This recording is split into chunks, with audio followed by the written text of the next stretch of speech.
Hi everyone, Ment here.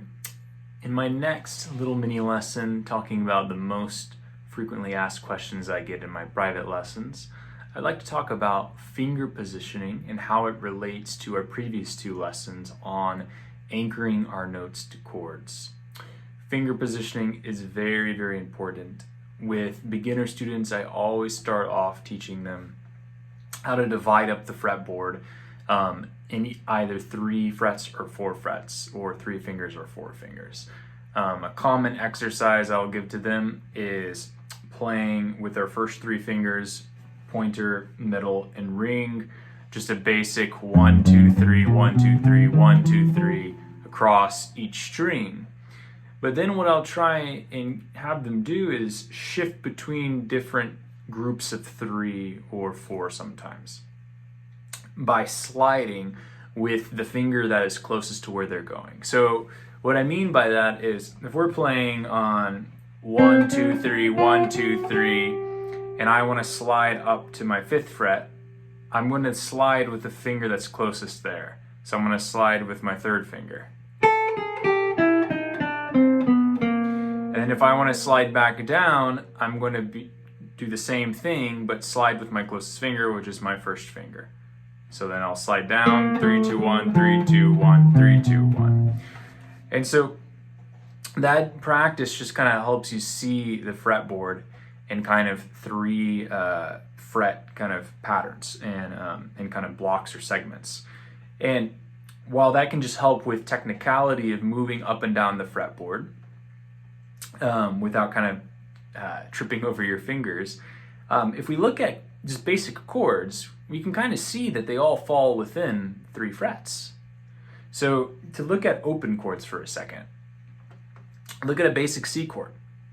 It falls within 3 frets. Look at a basic A chord. You use 2 frets, but it falls within those 3 again. An F chord falls within 3 frets. A G chord, it falls within those 2 frets. A big block, right, F chord or E chord, again, falls within those frets. Now, when we move that up, like in the cage system, if you're familiar with that, then we kind of have to create our own bar. So if I'm taking like this C chord shape and moving it up to a D chord, but in that C chord shape, right, I need to adjust. And so I'm going to use 4 fingers. But if we look at this, we can still see how this falls into 3 frets. If I see the first part of the chord there, that's 3 frets, the 2nd, 3rd, and 4th. Okay? And then depending on how I want to do that, I can extend it a little bit. That's 2 through 5, and then 4 and 5. So again, it's that wiggle room of 3 to 4 frets, upwards or downwards, that you're going to be playing in.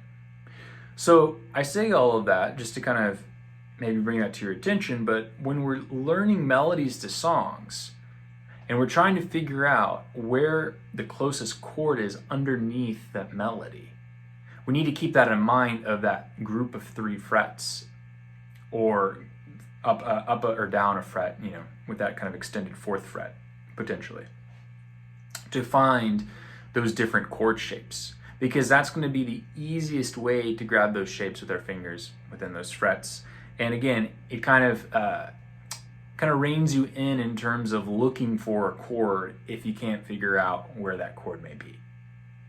So let's take a look at All of Me again, and let's just go through All of Me with the melody and take a look at the chords underneath them and see if the 3 fret rule kind of pans out.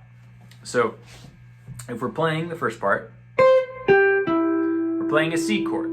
So I know that these 3 notes are in that C chord, C, G, and E. So if I play them, there's my C chord. It's within 2 frets. I can add in an octave within 3 frets, okay? I know that's my E chord, B, G sharp, and E. That's within 3 frets.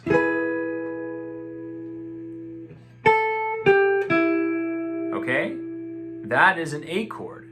That's within 4 frets, like, you know, a little passing, right? But still, when we land in really the kind of the meat of the chord, it's within 2 frets, an A7 flat 9. And then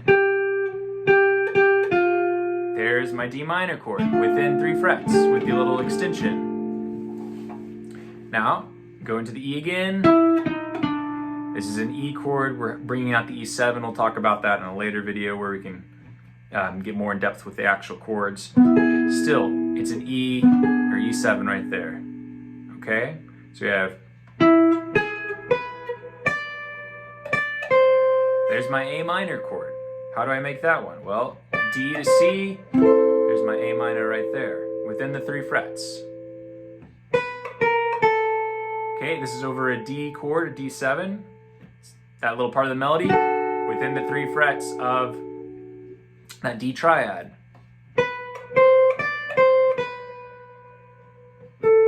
Then there, my G chord, within the 3 frets, the little extension.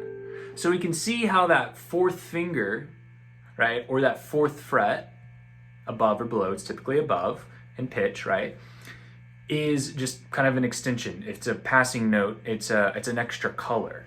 And I don't know this for a fact, but if you look at videos of like the classic bop guitarists and swing players, most of them only use 3 fingers. And if you start transcribing the solos, you kind of notice that they all lend themselves to only using 3 fingers unless we're going for those kind of extensions. And that helps with the phrasing of this style, and it also just frees up that other finger to reach up and grab something else. So that might be part of why you only see most of those players only using their first 3 fingers to phrase. So we're seeing this so far. We're seeing how the pinky can move up to grab an extension of the chord or a little passing note. Let's keep going. So the same thing again, right?